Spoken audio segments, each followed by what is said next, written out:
Two adults are caressing each other with homosexual intention. His brother has sold the business, the management of which the young man had researched for his own future.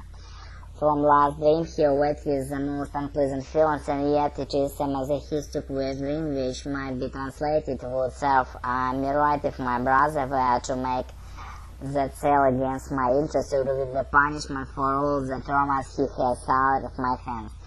I hope that example given above will suffice until some further ejection appears to make it seem credible that even dreams with painful contents are to be analyzed as wish fulfillment, nor should be considered as a mere matter of chance, that is, coarse interpretation. One always happens upon subject which subject doesn't like to speak of things. The disagreeable sensation which such dreams arouse is in a course of precisely identical with the antipathy which would usually thus restrain us from treating or discussing such objects, as antipathy which must be overcome by all of us if we find ourselves obliged to attack the problem of such dreams by disagreeable feeling which occurs in the dreams and does not prelude the existence for which everyone he wishes, which he would not like to confess to us, which does not care to admit even to himself. On the other hand, we feel justified in connecting the pleasant character of all these dreams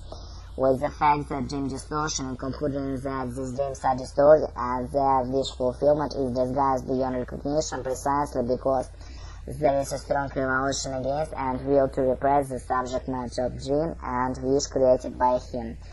Dream distortion that proves reality to be act of the censorship. We shall have included everything which analysis of this criminal dream has brought to the light.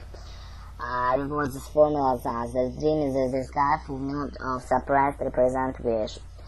Now there are still remain to be considered as a particular suborder of dreams with painful contents, the anxiety dreams, the conclusion of which among the wish dreams will still be less acceptable to being uninitiated, but I can here delay very curiously with the problem of anxiety dreams. What they have to reveal is not a new aspect of dream problem.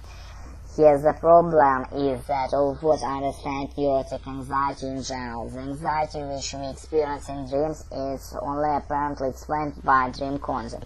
If we subject the content to analysis, we become aware that dream anxiety is no more justified by the dream content of the anxiety of phobia, justified by the idea to which phobia is attached. For example, it's true that it's possible to fall out of window, but that is certain that one should be exercised when one is at the window, but it is not obvious why the anxiety in the corresponding phobia is so great and when it torments its victim more than it case would. The same explanation which applies to the phobia applies also to anxiety dream. In either case, the anxiety is only passed on the idea which accompanies it, really derived from another source. On account of this intimate relation of dream anxiety to neurotic anxiety, the discussion, the form obliged to me refer the latter in the sense the exciting neurosis, written in 1895.